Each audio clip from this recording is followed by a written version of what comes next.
how are you all? This is a day 3 of Pro Makeup course, so let's get started with me today. Let's go.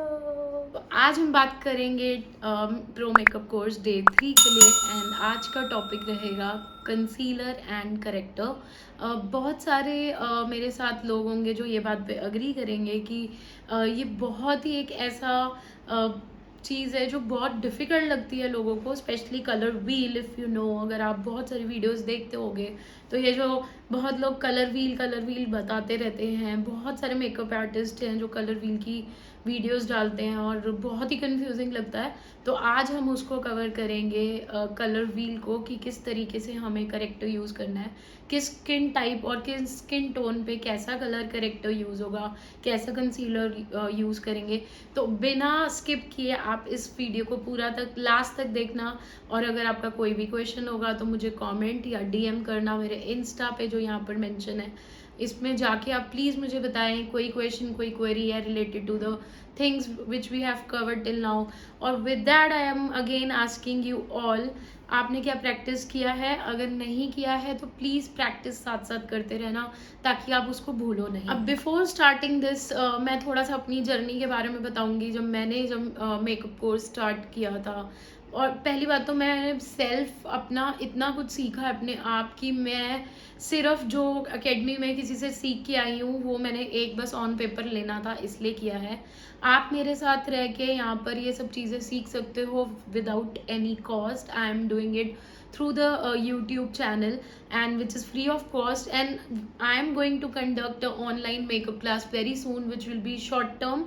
बहुत कम दिन का course कराऊंगी ताकि जल्दी जल्दी से आप लोग ऑनलाइन में इनरोल करें, और उसमें अगर आपको पसंद भी आ रहा है मेरा मेकअप कोर्स आपको, तो उसमें मैं बहुत सारी डिटेल ऐसी इन्फॉर्मेशन दूंगी जो मैं यूट्यूब पे नहीं दे पाऊंगी, बिकॉज इतना डिटेल इन्फॉर्मेशन अगर मैं दूंगी तो बहुत लंबी वीडियो हो जाएगी। तो इसी के साथ दोबारा आपको मैं बताती हूँ कि अब हम स्टार्ट करने वाले हैं करेक्टर एंड कंसीलर के बारे में, जो आज का टॉपिक है।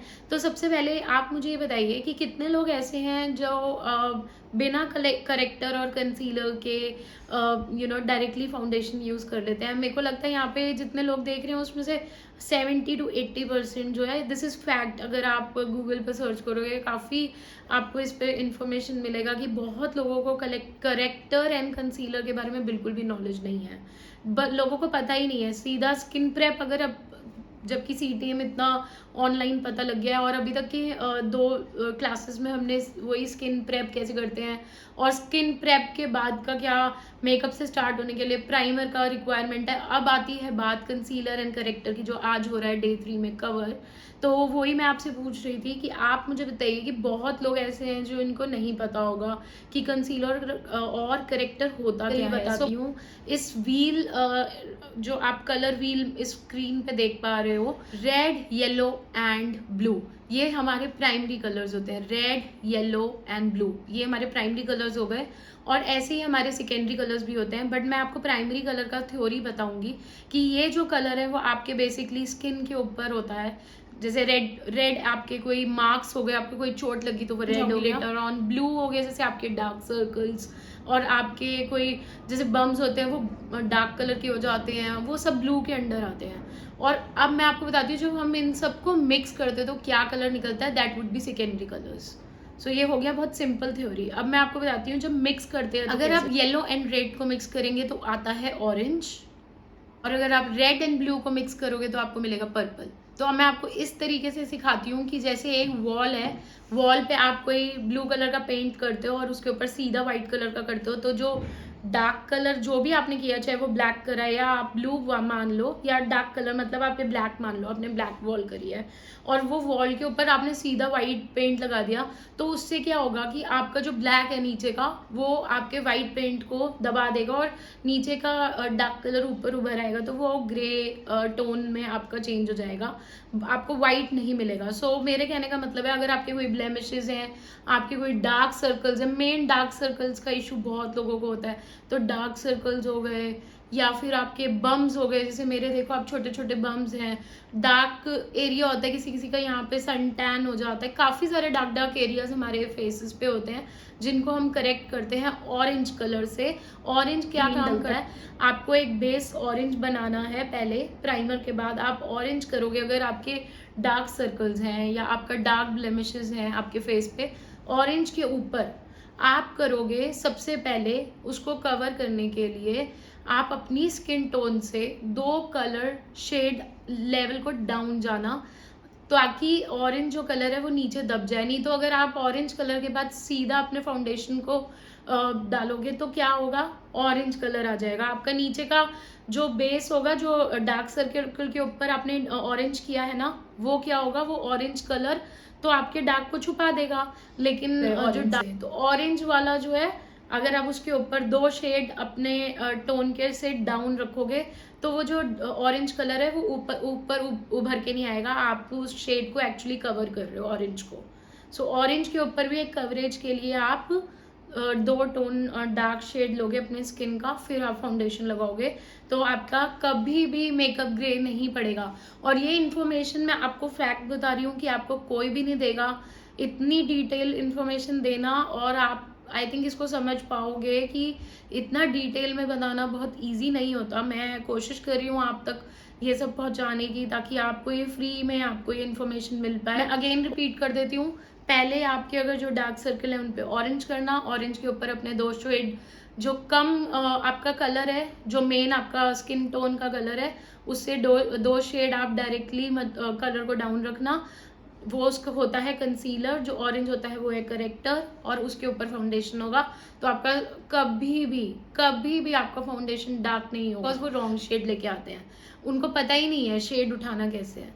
शेड आपका सही होता है फाउंडेशन का, लेकिन उसको कंसील और करेक्ट करना मेन काम है। तो अब मैं बात करती हूँ सबसे पहले ऑयली स्किन के लिए। तो ऑयली स्किन के लिए सबसे बेस्ट रहता है, आप डर्मा आता है क्राइलॉन का, तो वो आप उसमें वो पूरा शेड मैं आपको यहाँ पे पिक्चर डाल के दे रही हूँ, आप उसमें एक ऑरेंज करेक्टर होता है, बट उसका ऑरेंज थोड़ा ज़्यादा ऑरेंज होगा, तो आप मेक श्योर करना कि उसको कम क्वांटिटी में यूज़ करना। अगर किसी की बहुत डार्क स्किन है या किसी के बहुत ही डार्क सर्कल्स डार्क ही हैं बिल्कुल, तब आप यूज़ कर सकते हो। अगर हम सबसे पहले अफोर्डेबल की बात करते हैं, एक अच्छा ऐसा पैलेट जो आप लोग अफोर्ड कर पाएँ और अपने लिए और अपने मेकअप जो क्लाइंट आएंगे। बट आपको मैं यहाँ पर एक बात बता देती हूँ कि आपके क्लाइंट्स आपको किस टाइप का पे करते हैं। आप हमेशा प्रोडक्ट्स की अफोर्डेबिलिटी देख के करना, क्योंकि अगर आपको उस चीज़ का पैसा ही नहीं मिल रहा है तो आप ज़बरदस्ती उस पर इतना महंगा प्रोडक्ट मत यूज़ करना। अब मैं आपको ये बताती हूँ कि मैं क्या करती हूँ जब भी क्लाइंट आता है, क्योंकि मुझे पता होता है कि वो क्लाइंट किस टाइप का है, ठीक है। अगर वो अच्छा कस्टमर है, वो मुझे अच्छा पेमेंट कर रहा है, तो मैं उस पर थोड़ा प्रोडक्ट महंगा यूज़ करती हूँ। और अगर वो कम पेमेंट कर रहा होता है तो मैं क्वालिटी डाउन नहीं करती हूँ, अफोर्डेबिलिटी रेंज में अच्छा यूज़ करती हूँ। तो जैसे मैंने आपको बताया, ऑयली स्किन के लिए आप डर्मा आँख बंद करके खरीद लेना, क्राइलॉन डर्मा। समर्स के लिए भी बहुत अच्छा है, लेकिन थोड़ा सा इसका एक्चुअली ये थिक होता है, तो इस पे आपको ये ध्यान रखना है कि इसकी टेक्निक कैसे यूज़ होगी। वो मैं आपको अपने ऑनलाइन कोर्स में किसी में आपको सिखा दूंगी कि उसकी टेक्निक अलग होती है यूज़ करने की, ठीक है। तो अब बात करते हैं ड्राई स्किन के लिए। सबसे पहले मैं अफोर्डेबल रेंज का बता रही हूँ आपको। तो अफोर्डेबल रेंज में ड्राई स्किन में आप LA प्रो गर्ल का आता है, LA प्रो जो आता है वो आप खरीद सकते हो, पिक्चर मैंने डाल दी है, और वो बहुत अफोर्डेबल भी है। अब बात करते हैं नॉर्मल स्किन की। नॉर्मल स्किन में आप डर्मा भी यूज़ कर सकते हो, आप LA वाला भी यूज़ कर सकते हो। कॉम्बिनेशन स्किन में आप एक स्विस ब्यूटी का कंसीलर यूज़ कर सकते हो, उसका एक पैलेट आता है स्विस ब्यूटी का, आप वो यूज़ कर सकते हो। एंड एक रिकोड का एस ऑफ बेस का एक पूरा पैलेट आता है कंसीलर का, आप उसे ले लेना, वो हर जगह यूज़ होता है। सेंसिटिव स्किन के लिए, तो सेंसिटिव स्किन के लिए always prefer using a high-end product which I'm going to show you here। तो आप टू फेस्ड का एक कंसीलर है, ये है इसकी फोटो, आप ये ऑर्डर कर लेना। अभी नाइका पे बहुत सारी सेल आ रखी है, इतने सारे लग्जरी प्रोडक्ट्स पे सेल है, 60% ऑफ चल रहा है, आप डेफिनेटली इसे ऑर्डर कर लो, ये बहुत अच्छा है। और अब बात करते हैं हाई एंड में ऑयली स्किन के लिए। तो go for NARS, if you have that budget in your pocket, then definitely go for NARS concealer, those concealer are the best concealer. Dry skin है, then go for Too Faced का concealer, अगर आपकी combination skin है तो आप definitely Too Faced का use कर सकते हो, और अगर आपकी नॉर्मल है तब भी आप टू फेस्ड यूज़ कर सकते हो. Those are the best concealers. हो गया आज का इन्फॉर्मेशन. और अगर आपको मेरी वीडियो अच्छी लग रही है तो प्लीज़ लाइक शेयर कमेंट करना. और फिर अगेन आई एम सेइंग कि स्किप मत करना बीच में. अगर आपने यहाँ तक देख लिया है तो आई नो आपने स्किप नहीं किया होगा. और अच्छी अच्छी वीडियोस के लिए मुझे कमेंट करें, बहुत सारा प्यार दें जो मुझे चाहिए इस. एंड डेफिनेटली मुझे मोटिवेशन भी चाहिए टूवर्ड्स दिस. तो definitely do it for me and keep watching. Have a great day. Bye.